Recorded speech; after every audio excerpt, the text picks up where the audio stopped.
Minasan! Setelah Jinwoo menemui ayahnya yang terluka, Jinwoo mengetahui bahwa ayahnya dulu terjebak di dalam gate. Dengan situasi terjebak di antara celah dimensi, para ruler muncul untuk meminjamkan kekuatannya kepada Sung Il-hwan. Sung Il-hwan lantas mengemban tugas untuk membunuh para monark dan melindungi Shadow Monarch. Sung Il-hwan dengan tubuh yang perlahan menghilang sangat bangga kepada putranya dan meminta maaf karena tidak bisa menjadi ayah yang baik. Kematian ayahnya membuat Jinwoo terpukul dan bertekad untuk menghabisi monark yang tersisa. Beberapa hari kemudian, para hunter dari seluruh dunia berkumpul di Korea untuk menghadapi Dungeon Break. Secara mengejutkan, yang keluar dari gate adalah Bellion bersama ratusan ribu pasukan bayangan untuk menghadap sang Shadow Monarch. Apakah dengan bertambahnya pasukan bayangan yang dimiliki Jinwoo mampu mengalahkan Antares, Minasan? Sebelum saya lanjut, jangan lupa like, komen, dan subscribe ya. Oh iya, siapa tahu ada yang ingin berdonasi? Silakan klik link Saweria yang ada di deskripsi ya. Diawali dari kelanjutan pertarungan antara Beru yang menantang Bellion untuk memperebutkan posisi Grand Marshal. Beru yang menggunakan seluruh kemampuannya tidak mampu untuk mengalahkan Bellion. Melihat Beru yang keras kepala dan tetap ingin melanjutkan pertarungan, membuat Jinwoo menanyakan mengapa Beru sangat menginginkan posisi Grand Marshal. Beru menjelaskan jika dirinya sangat ingin menjadi Grand Marshal agar ia selalu berada di samping rajanya. Mendengar itu, Jinwoo menyampaikan jika Grand Marshal itu seperti tangan kanan, apa tidak mau menjadi tangan kiri saja? Dan kita pun melihat ekspresi Beru yang terharu tapi lucu sekali ya Minasan. Beru sampai menangis dan memanggil Jinwoo sebagai paduka. Tapi Jinwoo langsung menyuruh Beru untuk menyudahi tingkahnya seperti drama kolosal. Tiba-tiba Jenderal Igris memohon agar sang master memberikan kesempatan untuk menantang. Namun Jinwoo menyuruh Igris untuk diam saja di belakangnya. Igris pun merasa senang, sedangkan Iron dan Tank juga tidak mau kalah. Nah, lucunya lagi, Jinwoo dibuat sampai bengong melihat tingkah tiga naga penghancur yang menyemburkan nafas api ke langit.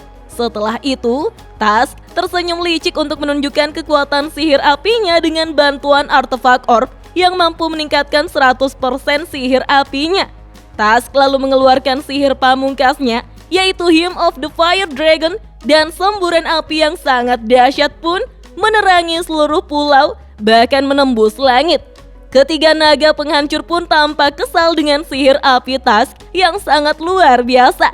Dilanjutkan pula dengan prajurit lainnya yang bersorak-sorai mendukung Tusk. Jinwoo yang melihatnya berkomentar dalam hati bahwa Tusk curang karena menggunakan item untuk meningkatkan sihir apinya. Kemudian Jinwoo mendatangi prajurit bayangan yang sedang bekerja mengangkat batu dan kayu. Bellion menjelaskan jika mereka membangun tempat peristirahatan yang nyaman untuk Jinwoo selama berada di pulau itu. Ia berinisiatif untuk membangun tempat tinggal sederhana untuk sang master.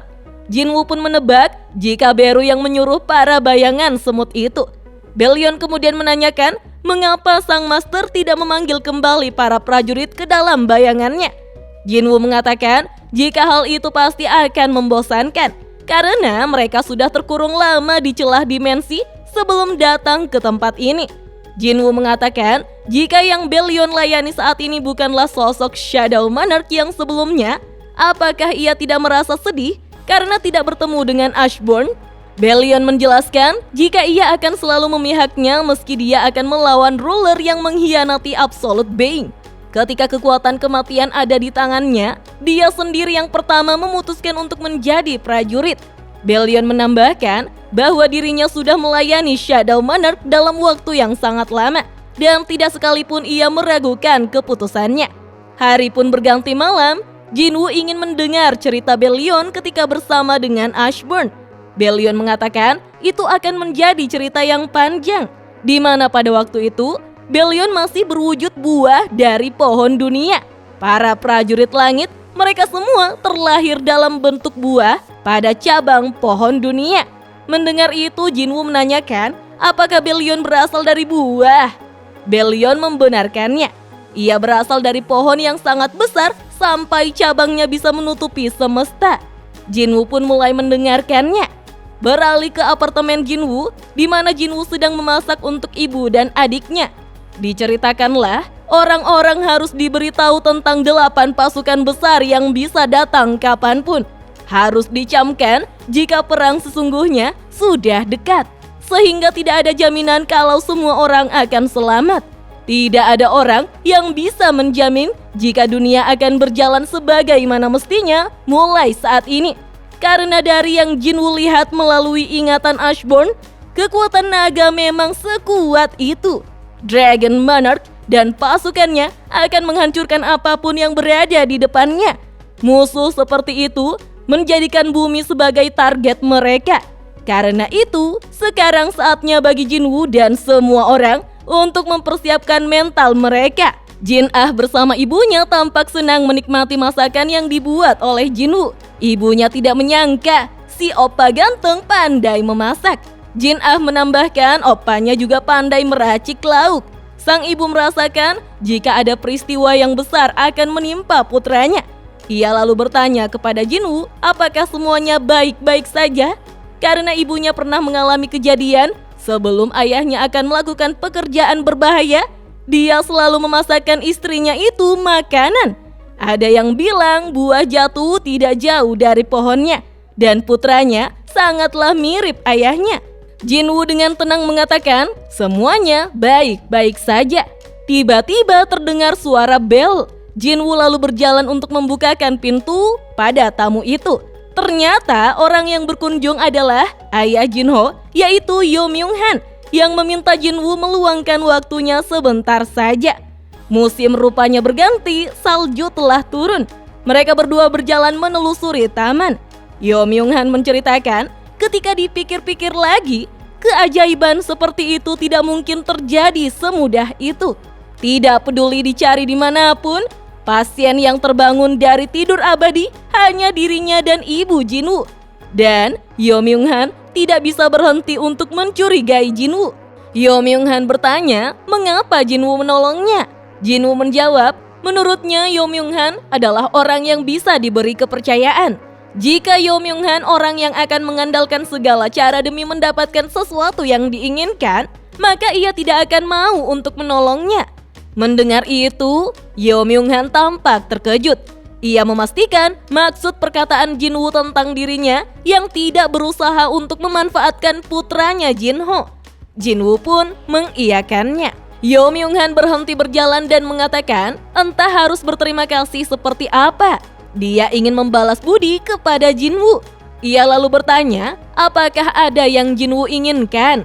Jinwoo menjawab, sebenarnya tidak ada yang ia inginkan. Namun jika terjadi sesuatu kepadanya, ia ingin agar Yo Myung-han mau menjaga ibu dan adiknya. Itu saja sudah cukup menurutnya. Yo Myung-han lantas berjanji akan menjaga keluarga Jinwoo.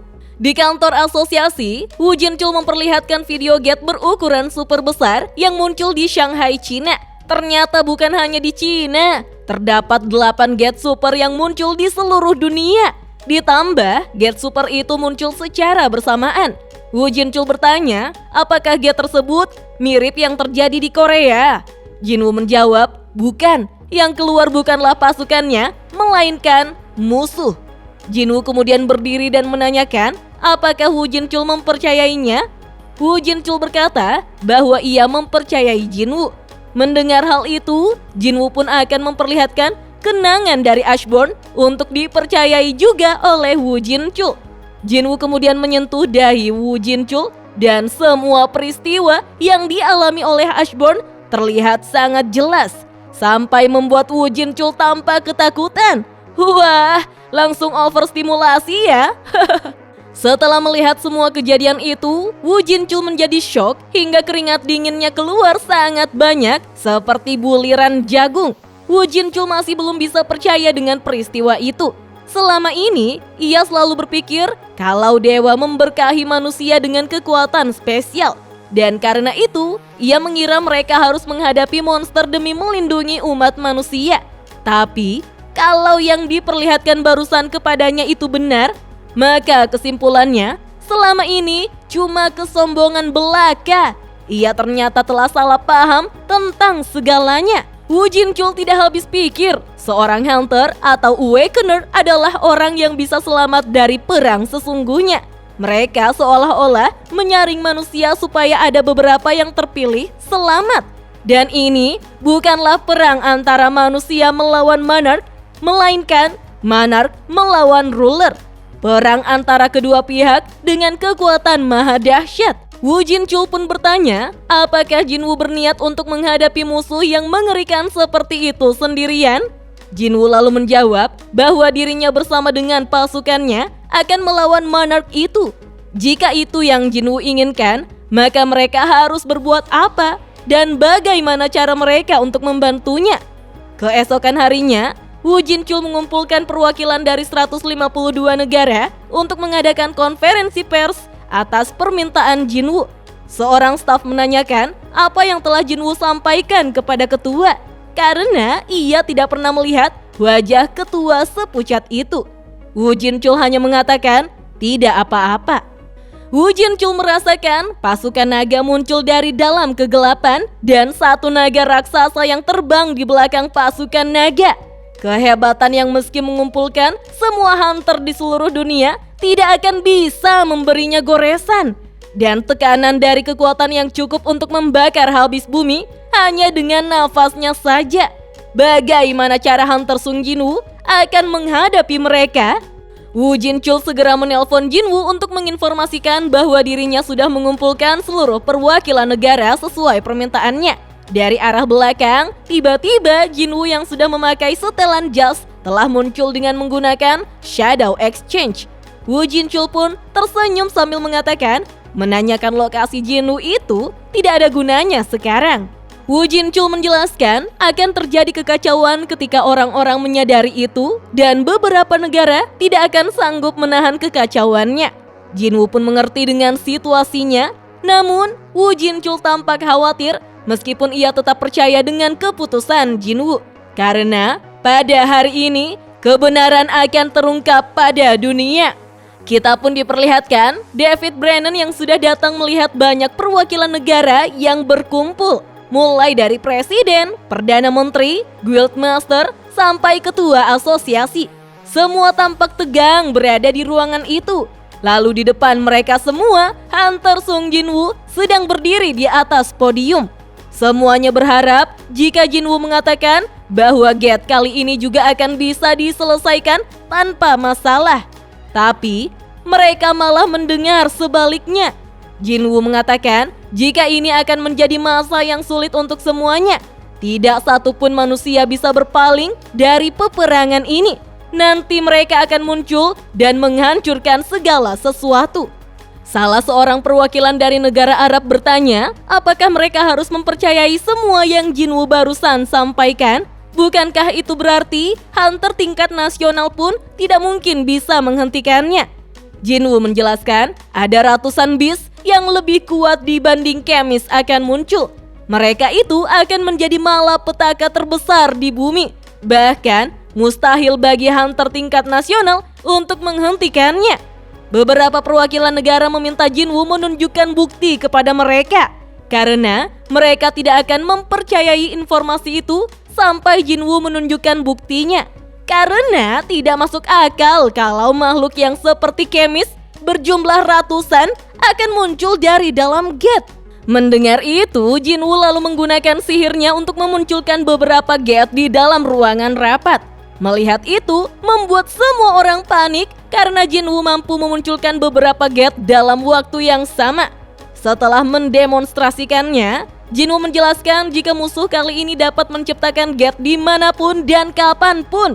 Jumlah pasukan mereka sangatlah banyak dan waktu yang diberikan pada para manusia hanya untuk menyaksikan kedatangannya. Mendengar itu, salah seorang perwakilan menyebut jika Jinwu adalah salah satu dari mereka. Pasukan dari gate pertama, bukankah mereka harusnya datang untuk membunuh manusia? Meskipun sampai saat ini, ia masih sepenuhnya percaya pada Jinwu. David Brennan menimpali bahwa mereka sudah tahu yang akan muncul dari dalam gate itu. Namun sekarang, apa yang harus mereka lakukan untuk mengantisipasinya? Jinwoo dengan tegas berkata agar mereka tidak mendekati gate dan segera menjauh dari gate itu. Ia menyuruh semua orang untuk melarikan diri sejauh mungkin dan berharap mereka bisa pergi dari lokasi itu. Dampak yang ditimbulkan dengan adanya pemberitahuan itu sangatlah besar. Larilah sejauh mungkin dari lokasi munculnya gate. Bersamaan dengan peringatan Beast yang kekuatannya tidak dapat ditangani oleh manusia akan bermunculan. Mereka yang ketakutan berusaha keras untuk melarikan diri. Beralih ke pulau tak berpenghuni dengan kastil yang menjunjung tinggi. Jinwoo kembali ke pulau di mana seluruh prajurit bayangannya berada. Ia tampak terkejut melihat kastil yang megah di tengah pulau itu. Jinwoo lalu memanggil Beru dan menyuruhnya untuk menghantam kepalanya di tanah. Beru terlalu berlebihan membuatkannya kastil, padahal Jinwoo hanya menginginkan rumah kecil untuk beristirahat. Jelas-jelas ukurannya jauh lebih besar dari kata rumah. Beru dengan kepala yang dihantam ke tanah berkata, jika rajanya ingin beristirahat di rumah, paling tidak ukurannya harus sebesar itu. Jinwoo lalu menanyakan siapa yang memasang bendera di puncak menara. Tiba-tiba tanpa arahan, Bellion segera menghantamkan kepalanya ke tanah. Rupanya itu adalah idenya. Komandannya kocak semua ya. Jinwoo kemudian bertanya kepada Bellion apa yang akan terjadi pada pasukan jika monarknya mati. Dan jika Jinwoo mati, apakah Bellion sebagai Grand Marshal akan mengambil alih seluruh pasukan bayangannya? Bellion menjelaskan bahwa hidup mereka hanya untuk bersama sang monark. Mereka juga akan kembali ke kehampaan ketika sang monark mati. Mendengar itu, Jinwoo menyadari kesetiaan para prajurit yang bergerak demi tuannya tanpa mempedulikan nyawanya sendiri. Itu merupakan kekuatan dari pasukan bayangannya. Kekuatan dan kelemahan itu sama halnya seperti dua sisi koin. Musuh akan memanfaatkan itu dan tidak akan melepaskannya. Jenderal Ygritte berkata kepada sang raja, tidak ada yang namanya kemenangan mutlak dalam perang. Jinwoo kemudian bertanya, sebesar apa perbedaan pasukannya dengan pasukan dragon milik Antares? Bellion menjawab, mungkin sekitar 100 kali lipat. Mendengar itu Jinwoo sedikit down karena musuh ternyata punya lebih dari 10 juta prajurit.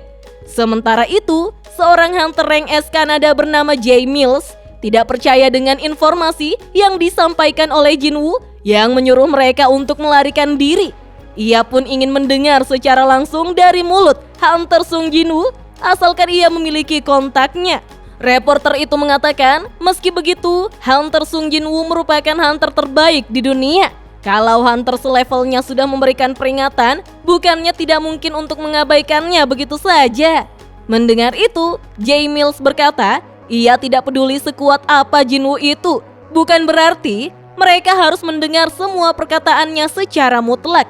Dengan percaya diri, Jay Mills mengatakan pada Jinwoo lewat media itu, masa bodoh, mau Jinwoo takuti seperti apa orang-orang, tetap saja mustahil untuknya mengatasi semua gate itu sendirian. Terlebih lagi, ia bukanlah penakut seperti orang-orang lainnya. Woo Jin-chul yang memperlihatkan rekaman video itu kepada Jinwoo lalu menjelaskan para hunter berkumpul di sekitar Jay Mills yang berada di Kanada untuk mengatasi gate. Di lain sisi, sepertinya India dan beberapa negara mempersiapkan hunter terkuat mereka untuk menjalankan raid itu. Mengetahui hal itu, Jinwoo menyampaikan bahwa ia akan berangkat ke Cina karena ia sadar bahwa mustahil untuk menghadapi 8 pasukan monark.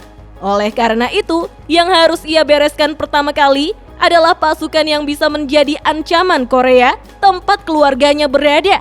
Dan untuk monark lainnya menjadi prioritas kedua karena kemungkinan menang akan semakin tinggi dengan melakukan pertarungan bergilir. Kita pun diperlihatkan kedatangan Jinwoo ke Cina yang disambut langsung oleh Liu Zigang. Padahal Jinwoo mengira para pejabat Cina yang akan menyambutnya.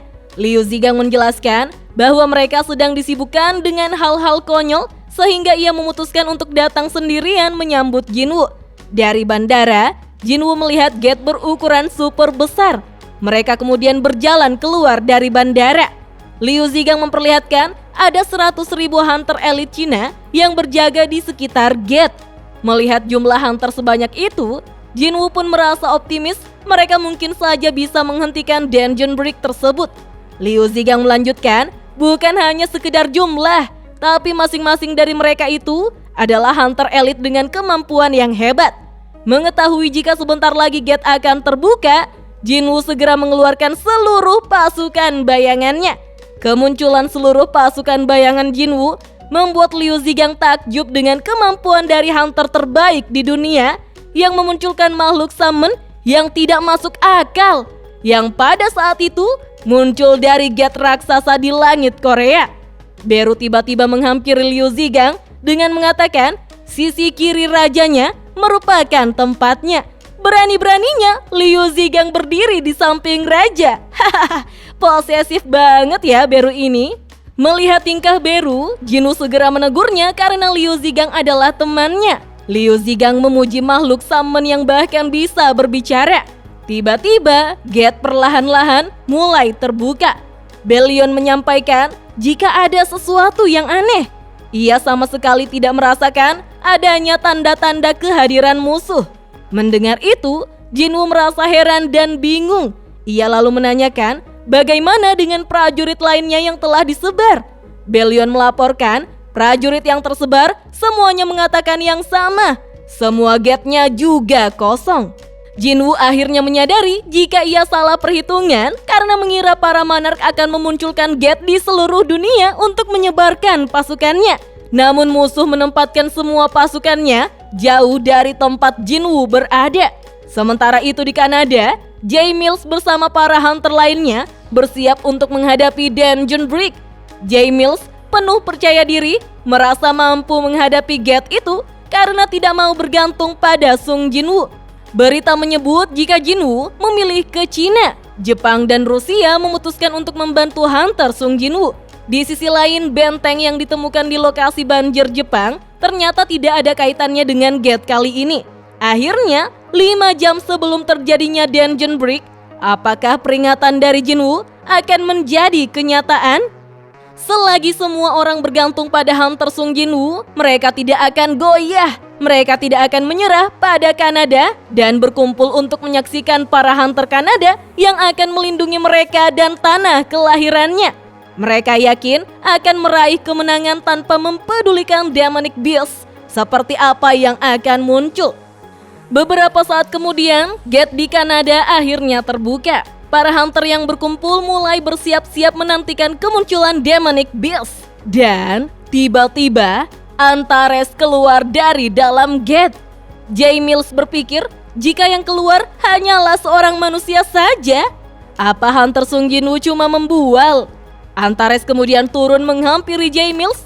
Ia menanyakan apakah J-Mills raja di tempat itu.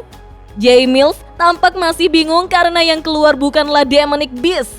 Salah seorang hunter menjelaskan jika mereka tidak perlu sampai terkejut seperti itu karena demonic beast bisa membuat perlengkapannya sendiri. Mereka memakai bahasa rahasia dan berada tinggi di tempat yang hierarki. Dengan kata lain, kecerdasan mereka itu sama seperti manusia.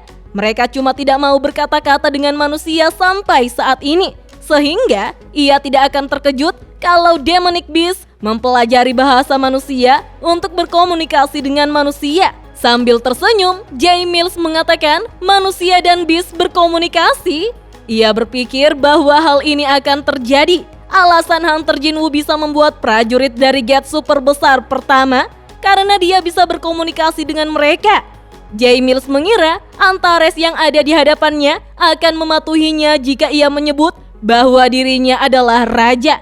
Dengan penuh rasa percaya diri, J-Mills mengatakan bahwa dirinya adalah seorang raja. Antares menyadari jika sosok Shadow Monarch tidak berada di tempat itu.